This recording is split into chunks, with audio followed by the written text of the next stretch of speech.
प्रारब्ध म्हणजे तुम्हाला मिळालेली परिस्थिती। आपण आपल्या आयुष्यामध्ये जेव्हा माणूस म्हणून जन्म घेतो तेव्हा जन्म कुठे घ्यावा हे आपल्या हातात नाही, तो आपल्याला मिळतो। आपण जे कष्ट करतो त्या कष्टातून जी कमाई आपण करतो त्या कमाईवर ठरतं की तुम्ही काय घेण्याची तुमची ऐपत। पण तुम्ही जन्माला आलात, तुम्हाला जे आई वडील भेटले, तुम्हाला जो परिसर भेटला, जोपर्यंत तुम्ही दुर्बल आहात, दुसऱ्यावर अवलंबून आहात, तोपर्यंत तुम्हाला जे काही मिळालं ते प्रारब्ध आहे। पण एकदा तुम्ही सक्षम बनलात, तुमच्या क्षमता परिपूर्ण बनल्या, तिथून पुढचा प्रवास हा तुमच्या कर्तृत्वावर अवलंबून आहे की आपण करत असलेली जी कृती आहे, प्रत्येक कृती, तुमच्या मनात येणारा प्रत्येक विचार आणि त्यातून निर्माण होणारी भावना, हे सर्व आपलं काय कर्म आहे। सद्गुरू त्यामुळे आम्हाला असं म्हणता की आमच्या भोवताली जी परिस्थिती आहे प्रारब्धाने तुम्हाला मिळाली, हे बरोबर आहे, पण त्यात बदल करायचं नाही। तुम्हाला मी जी मिळाली ते प्रारब्ध आहे, परंतु ती परिस्थिती बदलण्याची ताकद तुमच्या जागृतपणे केलेल्या कृतीमध्ये आहे, जागृतमध्ये आलेल्या विचारांमध्ये आहे, जागृतपणे आलेल्या भावनांमध्ये आहे। परिस्थिती बदलण्याची ताकद प्रत्येक माणसामध्ये आहे। तुमच्या आजूबाजूची सगळी परिस्थिती तुम्ही बदलू शकता, तेवढा संकल्प पाहिजे। त्यासाठी प्रत्येक कृती, विचार आणि भावना जागृतपणे निर्माण केल्या। एक कृती तुम्ही जर बदलली, तुमचे विचार जर बदलले, तर तुम्ही सगळ्या जगात प्रभाव टाकू शकता। तुम्ही छोटीशी तुमचं आयुष्य तुमची परिस्थितीचं काय घेऊन बसला? या ऑटोमॅटिकच्या जमान्यामध्ये यंत्रसामुग्री तुमच्यापेक्षा स्मार्ट आहे, तुम्ही तिच्यापेक्षा डल आहे। आणि म्हणून सद्गुरू म्हणता की तुम्ही स्वतः आता स्मार्ट असण्याची गरज आहे। आणि म्हणून तुम्ही तुमच्या विचारांवर, कृतीवर आणि याच्यावर लक्ष द्या की तुमच्या आजूबाजूची परिस्थिती बदला ना। तुम्ही दुसऱ्याला का बदलण्याचा प्रयत्न करता? दुसऱ्याला का कमी लेखण्याचा प्रयत्न करता? मग तुम्हाला तुमच्या आजूबाजूची परिस्थिती जर बदलायची असेल तर तुम्ही तुमच्या कृतीवर लक्ष ठेवा, ध्यान ठेवा, जागृत राहा। जो यशस्वी माणूस आहे, जो सफल माणूस आहे, जो कर्तबगार आहे, जो जागृत आहे, त्याला कामामधून ऊर्जा मिळते। आणि जे गरीब असतं ते कामातून थकतो, ते एवढं थकतं का संध्याकाळी त्याला एक पेग घ्यावा लागतो। की आपल्या कृतीवर आपण जर लक्ष ठेवलं तर तुमच्या आजूबाजूची परिस्थिती तुम्ही बदलू शकता। विचार माझ्या डोक्यामध्ये कसे येतात? काय विचाराला माझ्या डोक्यामध्ये? माझ्या डोक्यात आला म्हणजे तो माझाच आहे, हो नक्की तुझाच आहे, परंतु तोच खरा आहे, ही आमची भावना असते, भूमिका असते। आम्ही ती बदलली पाहिजे आणि आम्ही तो योग्य की अयोग्य हे तपासण्याची सवय लावली पाहिजे। हे विचार आमच्या डोक्यामध्ये आम्ही निर्माण करतो, आमच्या मनामध्ये ज्या भावना निर्माण होतात, हीच आमची सगळी परिस्थिती बनलेली आहे। म्हणून सद्गुरू शेवटी आम्हाला असं म्हणता की तुम्ही जर तुमच्या कृती, तुमचे विचार आणि भावना ह्या सगळ्यांना तुम्ही जर जागृतपणे जर हाताळलं, साक्षी बनून तुम्ही त्यांच्याकडे जर काम केलं, तर तुम्ही तुमच्या आजूबाजूची संपूर्ण परिस्थिती बदलू शकता। भौगोलिक परिस्थिती जी आहे ती पण बदलू शकता, तुमच्या आजूबाजूची चैतन्यमय परिस्थिती सुद्धा बदलू शकता। तुम्ही शिल्पकार बनू शकता आणि ते तुम्ही बना आणि सुंदर जीवन आपल्यासाठी निर्माण करा।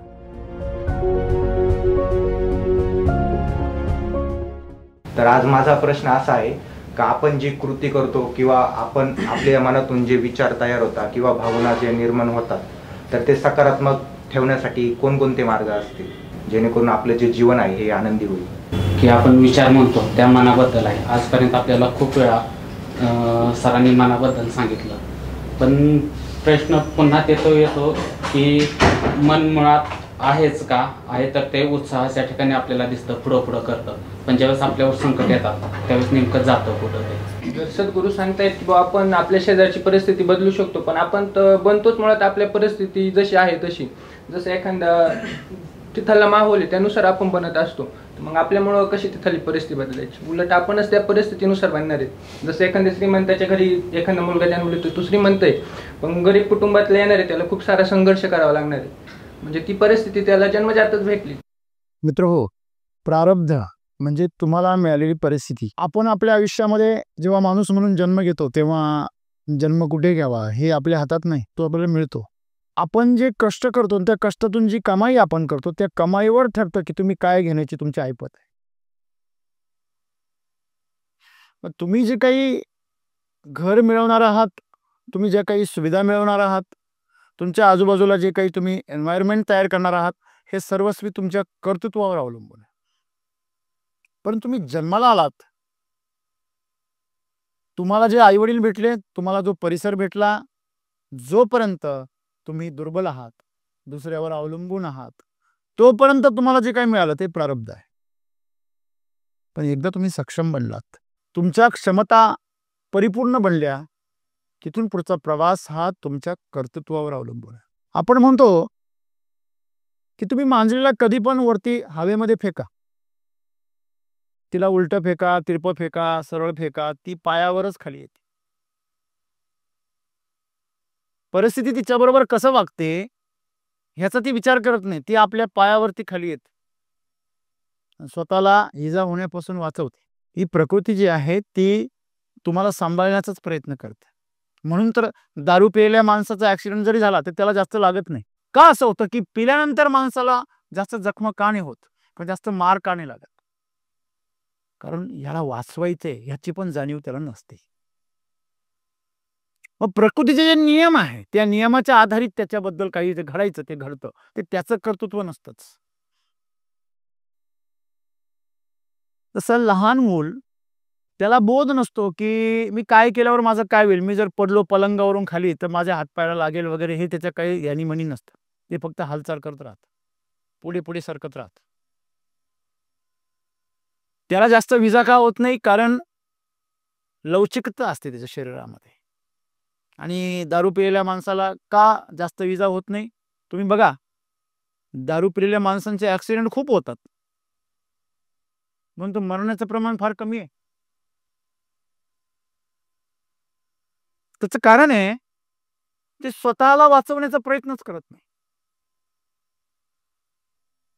त्यांचं शरीर या प्रकृतीशी जोडलेलं असतं, पंचमहाभूतांच्या सर्व गुणधर्मांशी जोडलेलं असतं. ते स्वतःला पण एक पृथ्वी बनवलेलं असतं त्यांनी. त्यांचं शरीर सुद्धा पृथ्वीचा एक भाग बनलेला असतं. त्यामुळं ती पृथ्वी आपलं म्हणून सांभाळते. ग्रॅव्हिटेशनल फोर्स सुद्धा तिथे काम असा करतो की त्याचा बचाव करतो. म्हणजे अर्थ हा कोण आहे? माणूस. माणसाचा जो विचार आहे, स्वतःला वाचवण्याची त्याची जी बुद्धी आहे ती त्याला त्रास देते. इथं सद्गुरू आम्हाला सांगता की आपण करत असलेली जी कृती आहे, प्रत्येक कृती, तुमच्या मनात येणारा प्रत्येक विचार आणि त्यातून निर्माण होणारी भावना, हे सर्व आपलं काय कर्म आहे. तुम्ही जे करता हे तुमचं कर्म आहे. तुमच्या मनामध्ये विचार येतात, तुमच्या मनामध्ये सगळे फायद्याचे विचार का बरं येतात? तुमच्या मनात असे विचार का नाहीत, माझं वाटोळं होऊ दे, नंतर सायको झाल्यावर ते पण येतात, तो भाग वेगळा.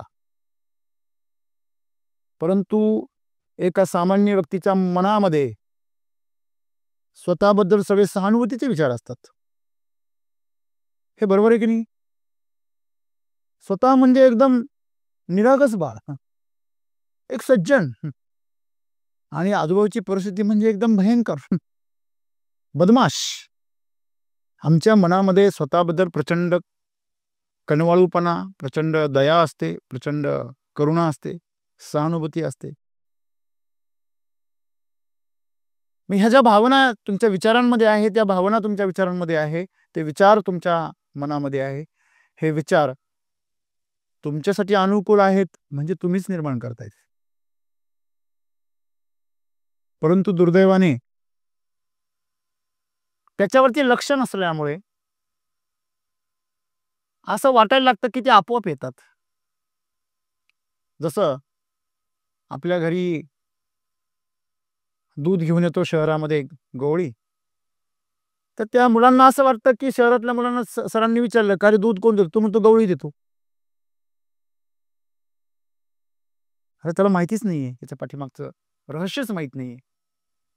तसं श्रीमंताच्या घरातल्या मुलाला जर विचारलं की बाबा पैसे कुठे मिळतात, तो म्हणतो एटीएम मध्ये मिळतात. बरोबर आहे ना? म्हणजे त्याची जी धारणा आहे हे आपोआप येते, हे आपोआप येत आहे. वास्तविकपणे जेव्हा ते मोठं होतं, जेव्हा त्याला स्वतःला अकाउंट खोलायची वेळ येते, स्वतःचं एटीएम कार्ड काढतं, तेव्हा कळतं हे आपोआप नाही येत. हे की नाही? म्हणजे याच्यासाठी कष्ट करावे लागतात, बँकेमध्ये पैसे डिपॉझिट करावे लागतात, तेव्हा ते आपण काढू शकतो. महिन्याला सॅलरी जमा होते, मग एटीएम कार्ड पॉवरमध्ये येतं. नाही तर एटीएम कार्ड म्हणजे काहीतरी प्लास्टिकचा तुकडा आहे, तेवढी सध्या त्याला किंमत नाही. एटीएम कार्डला किंमत कधी आहे? तुम्हाला चोरांनी पकडलं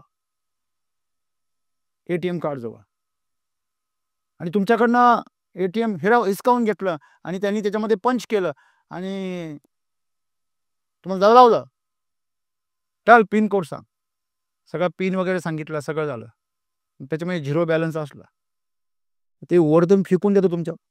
हे म्हणजे एटीएम कार्डला महत्व नाहीये, त्याच्यामधल्या बॅलन्सला महत्व आहे.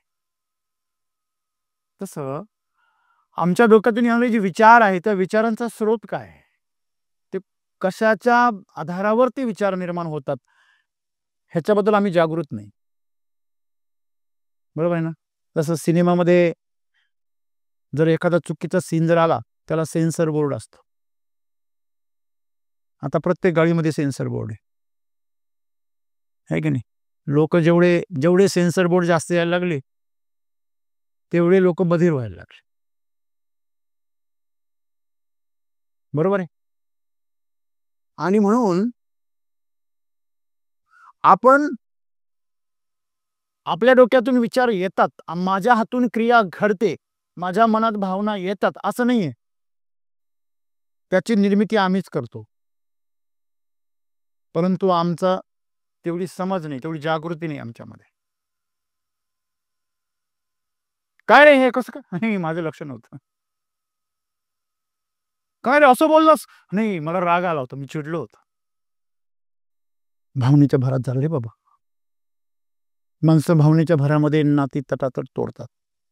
माणसं भावनेच्या भरामध्ये एखादीची हत्या करतात, एखाद्यावर अत्याचार करतात. जसं एखादा दारू पिणारा व्यक्ती दारूच्या आड लपतो, नाही रे मी त्यावेळेस दारू पिलो होतो, मला कळलं नाही काय झालं.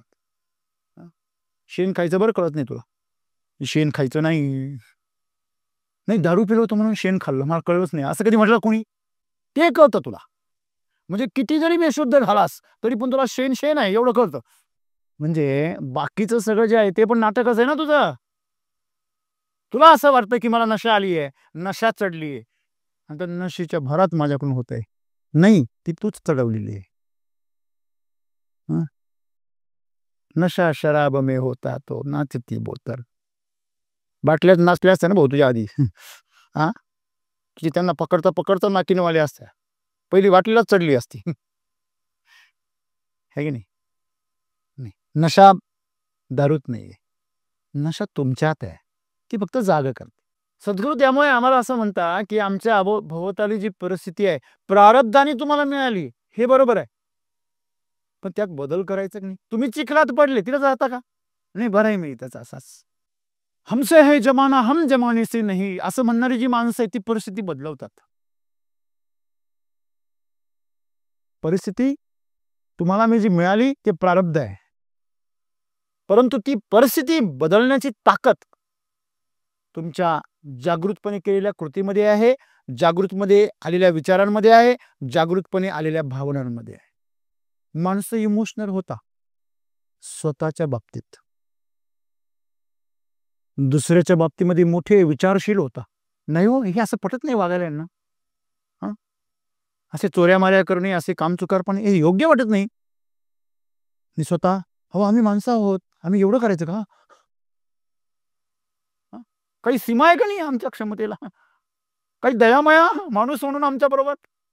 स्वतःच्या बाबतीमध्ये सहानुभूती, दुसऱ्याच्या बाबतीमध्ये विचार, तर्क, बुद्धी, ही आमची वृत्ती आहे. मग सद्गुरू आम्हाला असं म्हणता की जागृत राहा. स्वतःच्या बाबतीमध्ये तुम्ही ज्या काही कृती करता तुम्ही स्वतः करता, त्या नाही झालं हो माझ्याकडून, हा तुझ्या हातून स्वतःचा खून का बरं होत नाही, स्वतःचा बोट का नाही कापत, हे सभागती लागलं. जुनी माणसं म्हणतात असंच लागलं, म्हणतात का रे असं बोल, असंच बोलून गेलो मी, ते काय आलो तोंडात, काय गेला शब्द तोंडामधून.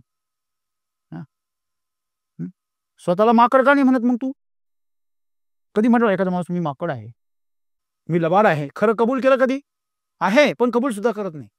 म्हणजे स्वतःच्या बाबतीमध्ये जसं तुम्ही एखादी कृती करता, एखादं विचार तुमच्या डोक्यामध्ये येतो, एखादी भावना तुमच्यामध्ये उत्पन्न होते, तेव्हा तुम्ही एकदम नशेमध्ये असता, हे की नाही. परंतु जेव्हा तुम्ही ह्याच गोष्टी दुसऱ्यांच्या बाबतीत करता, आजूबाजूच्या भोवतालच्या परिस्थितीच्या बाबतीत करता, तेव्हा तुम्ही बिंदास असता.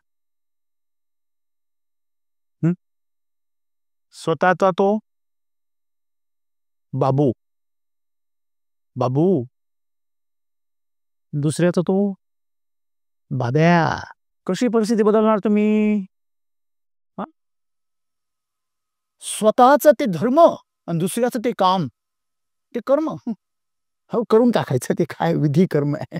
डॉक्टरनी प्रत्येक पेशंटला जर आपल्या लेकरासारखं बघितलं तर तुम्हाला वाटतं का ते पेशंट परत आजारी होईल? नाही.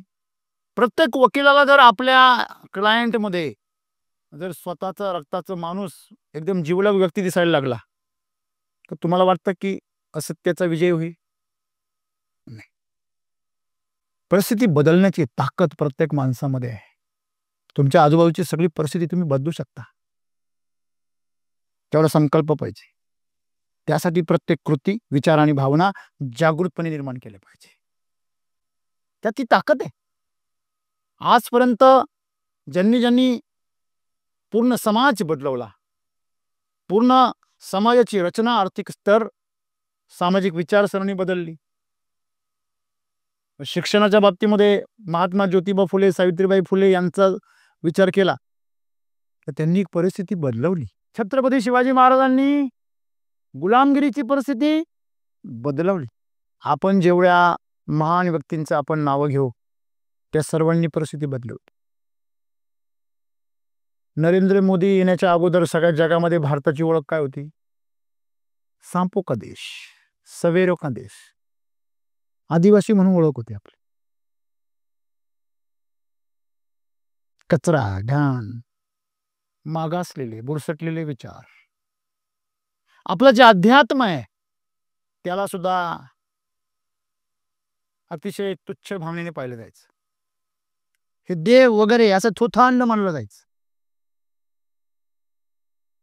अमेरिकेमधले लॉस एंजलिस तिथे शहरामध्ये, या शहरामध्ये, हे अमेरिकेमधलं 2 नंबरचं सर्वात मोठं शहर न्यूयॉर्क नंतर, त्या शहराला एवढी भयानक आग लागलेली आहे. शहराला, जंगलाला नव्हे. एवढी भयंकर आग कशी लागली आणि का कंट्रोलमध्ये येत नाही काहीच कळत नाही. अरबोपतींचे घर जळून राख झाले.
त्या शहराला गॉडलेस टाउन असं म्हणतात.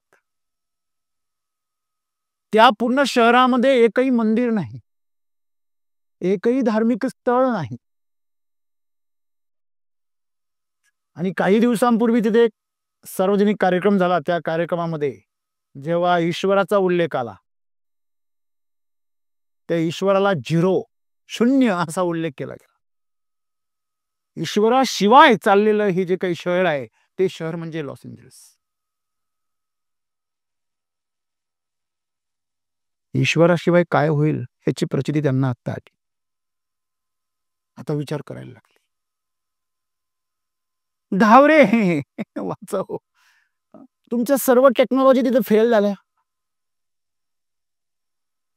आता एवढा विकसित देश आहे, सर्वात श्रीमंत शहर आहे, सर्वात मोठं आहे, तिथे लागलेली आग आटोक्यात येईना, तुमच्या यंत्रणा कुठे गेल्या, तुमचं तंत्रज्ञान कुठे गेलं, अलर्ट सिस्टीम. एवढीची थंडी लागली तरी पार पंतप्रधानाला राष्ट्रपतीला कळेल एवढी तुमची यंत्रणा. मग एवढा मोठा भडका झाला, सगळं जग बघू राहिलं, का नाही कंट्रोल? तुमच्या शेजारी समुद्र आहे ना, आणायचा ना पाईपलाईन करून. तुमच्याकडं हजारो विमाने टाक्या भरून पाणी सोडायचं ना वरून. मित्रांनो, बऱ्याचशा वर्षांपूर्वी फार मोठं जहाज, जगातलं पहिलं सर्वात मोठं जहाज ते बुडालं. ज्यांनी ते बनवलं त्यांनी जेव्हा ते जाहिरात केली, त्याची ते जाहिरात करताना त्यांच्यामध्ये लिहिलं होतं, परमेश्वर सुद्धा या जहाजाला बुडू शकत नाही, असं जहाज पहिल्याच झटक्यात बुडालं.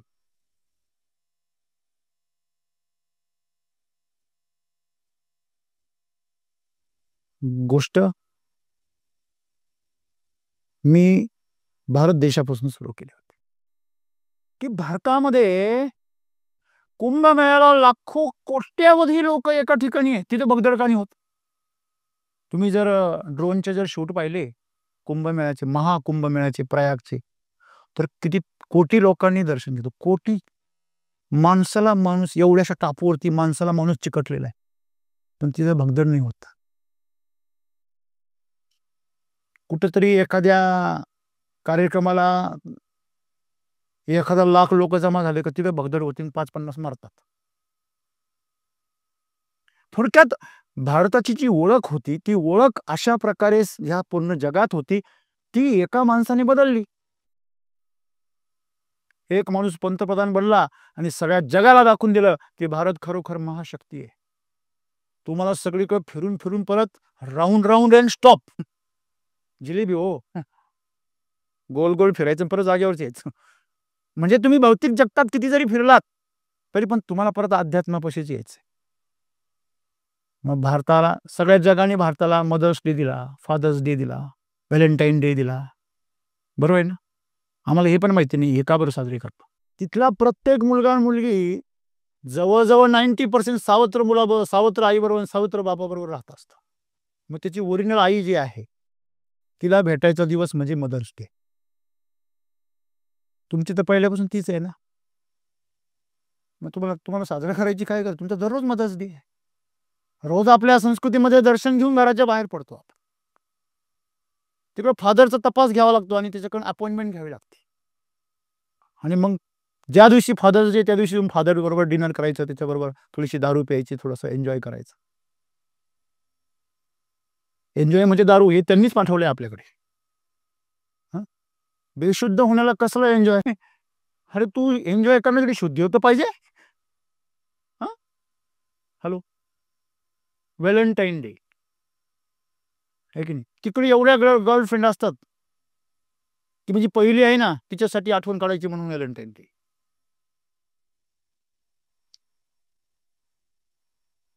पहिला सांगायचं तात्पर्य काय, ते संस्कृती आम्ही आमच्याकडे आणली, बरोबर आहे.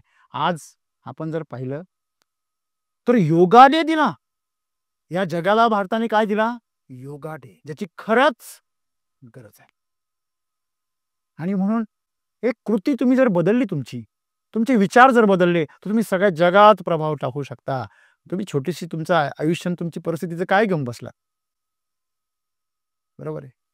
मी माझ्या शेतीमधल्या कृतीवर लक्ष ठेवलं, शेतीबद्दलच्या विचारांवर लक्ष ठेवलं, संशोधनावर लक्ष ठेवलं, त्याच्यातून माझ्या भावनेवर नेहमी लक्ष ठेवलं, तर बदलली परिस्थिती. जगामध्ये जे कधी घडलं नाही ते घडायला लागलं.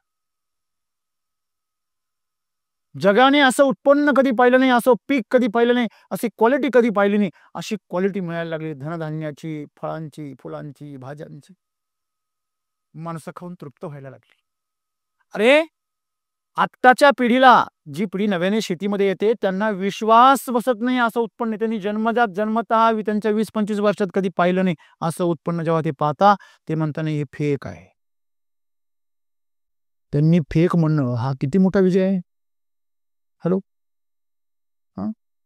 त्यांना हे कुठे माहिती त्यांची बुद्धीच फेक आहे.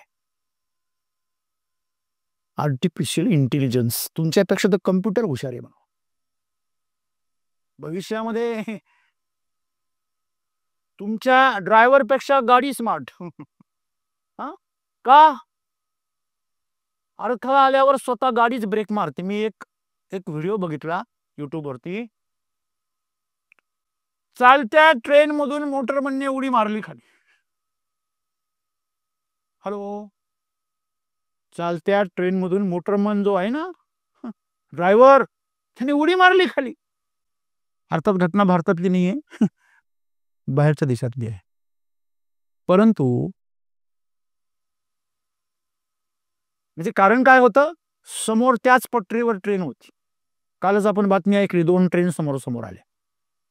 अगदी तिथं कसं होतं, पुढे ट्रेन होती आणि ही दुसरी ट्रेन वेगाने तिच्याजवळ चालली होती, ट्रॅकवर होती. यांनी ती पाहिली लांबून. आता यांनी ब्रेक मारला, पण ट्रेनचा ब्रेक काय थोडी लगेच लागतो.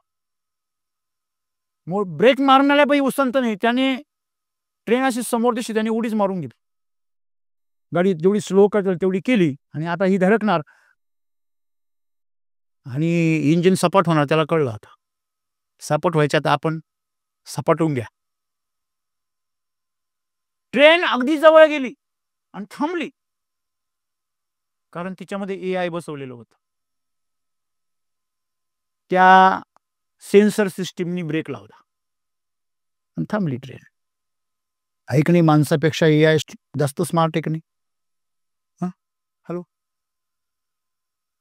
आज सगळा ऑटोमॅटिकचा जमाना आला. या ऑटोमॅटिकच्या जमान्यामध्ये यंत्रसामुग्री तुमच्यापेक्षा स्मार्ट आहे, तुम्ही तिच्यापेक्षा डल आहे. बरोबर आहे ना? आणि म्हणून सद्गुरू म्हणता की तुम्ही स्वतः आता स्मार्ट असण्याची गरज आहे. आणि म्हणून तुम्ही तुमच्या विचारांवर, कृतीवर आणि याच्यावर लक्ष द्या. विश्वास का बसत नाही? कारण तुमचं स्वतःची जी बुद्धी आहे ती कमकुवत होत चाललेली आहे. विश्वास ठेवण्यासाठी तुमच्याकडे तेवढं काय पाहिजे? विशाल अंतःकरण पाहिजे. तेवढं स्वीकारण्यासाठी तेवढं धाडस पाहिजे. जेव्हा आम्ही एखादी गोष्ट स्वीकारतो तेव्हा आम्ही कमी असल्याची आम्हाला, आमच्यापेक्षा श्रेष्ठ गोष्ट जेव्हा आम्ही बघतो की कुठेतरी खूप मार्क्स पाडले म्हणा, म्हणजे कष्ट करून परत जीव काढून, ज्यांनी एखाद्याने 100 पैकी 100 जर मार्क्स पाडले तर त्याच वर्गामध्ये जे खूप अभ्यास करणारी मुलं आहेत आणि त्याला 90-95 पडले, ते म्हणते यांनी कॉपी केली. पाहू, आता आम्ही एवढा जीव काढला तरी 95च्या पुढे नाही, आणि हे 100 नाही, फेक आहे. कारण त्याचे 100 मान्य करणं म्हणजे माझी उणीव, माझी कमतरता मान्य करणं आहे. म्हणून जेवढे फेक म्हणतात ना, ते आतून नेक नाहीये. का?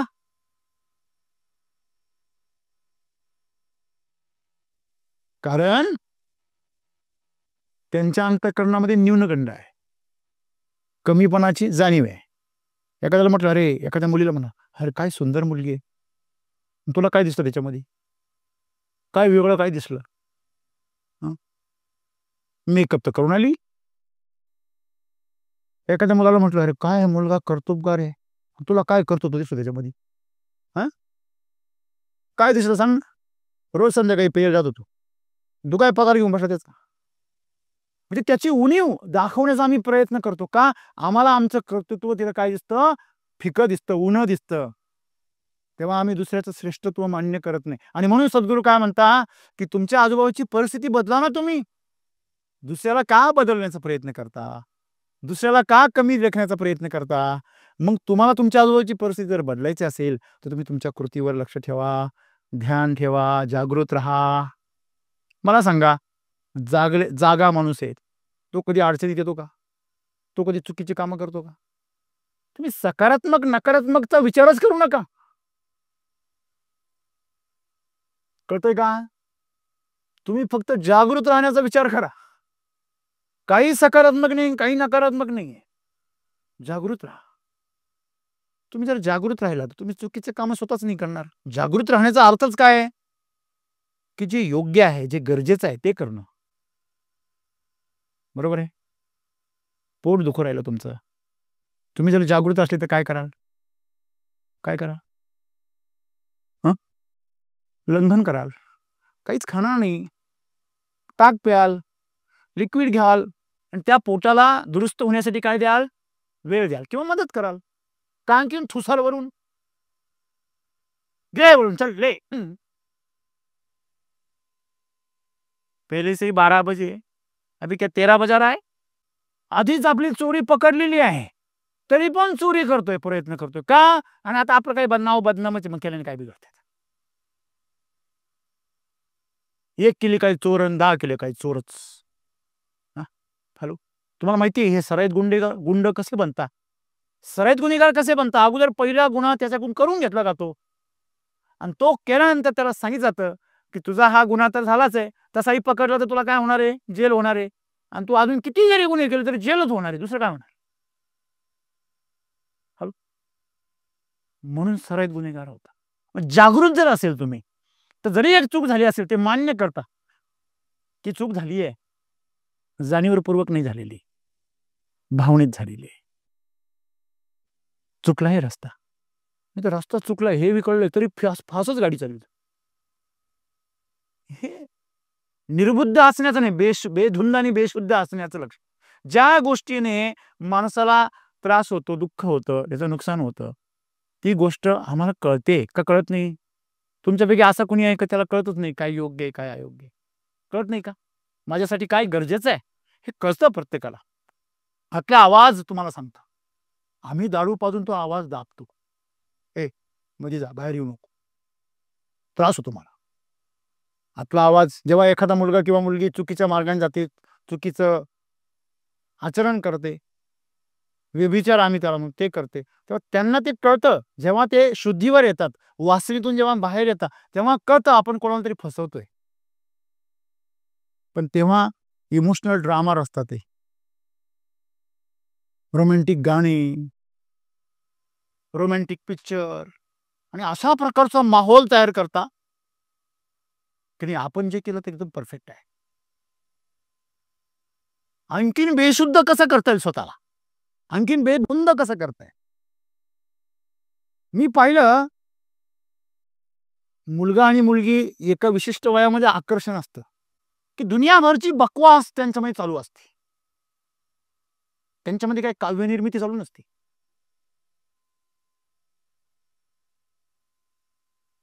वरतून डायलॉग काय असतो, अरे ज्याच्यावर प्रेम असतं त्याच्याबरोबर भांडण असतं, आपण काय कोणाबरोबर भांडतो का. मग प्रेम म्हणजे काय भांडण आहे. म्हणजे आम्ही बेधुंद बेशुद्ध अवस्थेमध्ये जीवन जगतो आणि मग आम्ही जीवनाची व्याख्याच चुकीची करून टाकली.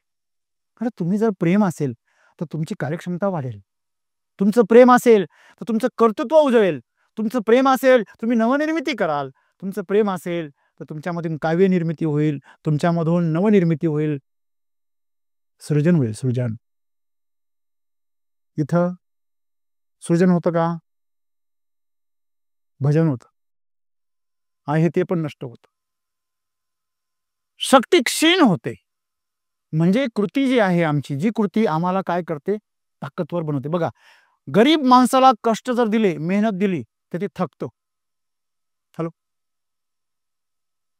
आणि तुम्ही जो कर्तबगार माणूस आहे ना त्याला मेहनत द्या, त्याला उड्या मारतात ते म्हणतं बरं झालं मला काम मिळालं.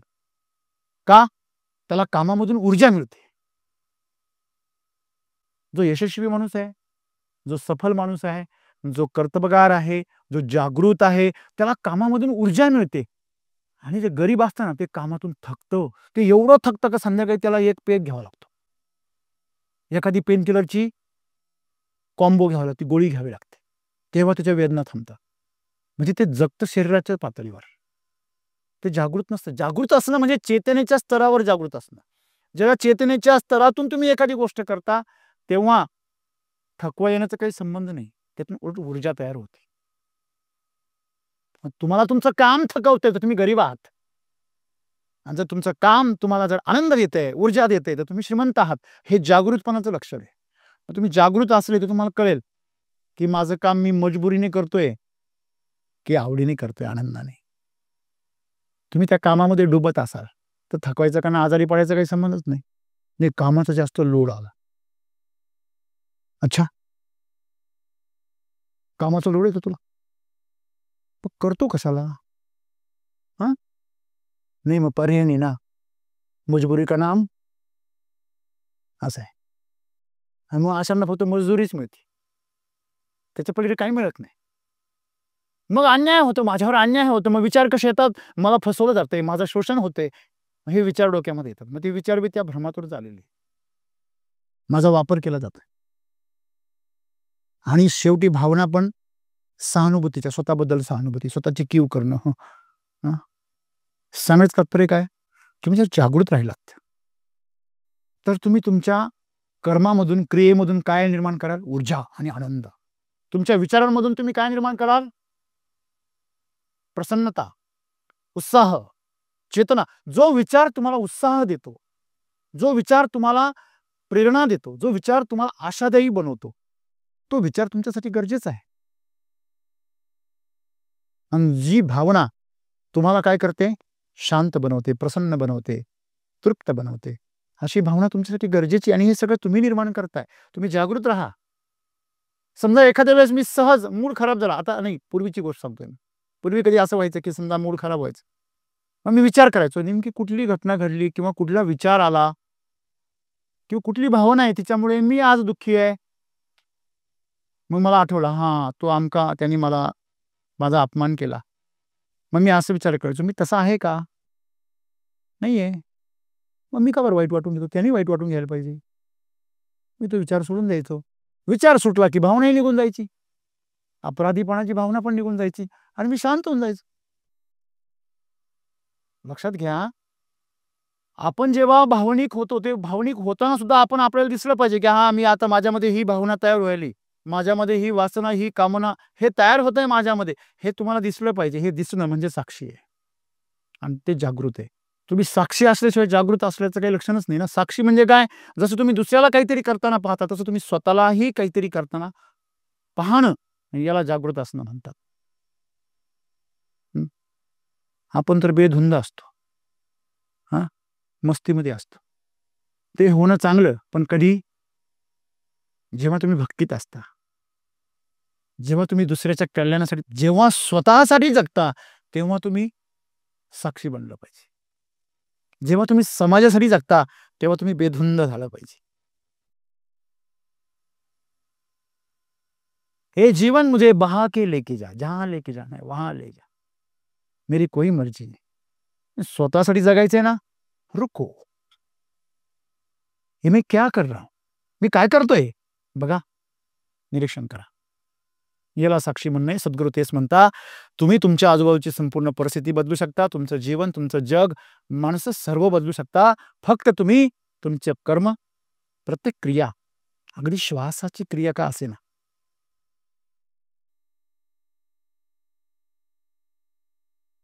छोटीशी क्रिया, पाणी पिण्याची क्रिया का असे ना, उभ्या उभ्याच पाणी पितो आपण, उभ्या उभ्याच जेवण करतो, बुफे, हा आहे की नाही? उभ्या उभ्याच जाशील एखाद्या दिवशी. मग काही लोक नाही, आता होते गिफ्ट. उभ्या उभ्या जायचं नसेल, शांतपणे जायचं असेल तर आसन पहा, की आपल्या कृतीवर आपण जर लक्ष ठेवलं तर तुमच्या आजूबाजूची परिस्थिती तुम्ही बदलू शकता. विचार माझ्या डोक्यामध्ये कसे येतात? काय विचाराला माझ्या डोक्यामध्ये? माझ्या डोक्यात आला म्हणजे तो माझाच आहे, हो नक्की तुझाच आहे, परंतु तोच खरा आहे, ही आमची भावना असते, भूमिका असते. आम्ही ती बदलली पाहिजे आणि आम्ही तो योग्य की अयोग्य हे तपासण्याची सवय लावली पाहिजे. मी ही सवय लावणं म्हणजे जागृती. माझ्या डोक्यातून आलाय म्हणजे तो चांगलाच असेल आज थोडी. हां, तुझ्या डोक्यामध्ये काय काय नाही येत, हे विचार आमच्या डोक्यामध्ये आम्ही निर्माण करतो. आमच्या मनामध्ये ज्या भावना निर्माण होतात, हीच आमची सगळी परिस्थिती बनलेली आहे.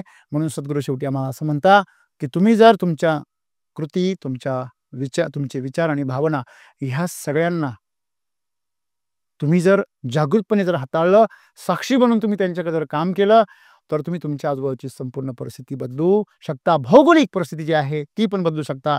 तुमच्या आजूबाजूची चैतन्यमय परिस्थिती सुद्धा बदलू शकता.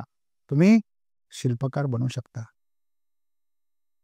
आणि ते तुम्ही बना आणि सुंदर जीवन आपल्यासाठी निर्माण करा. धन्यवाद.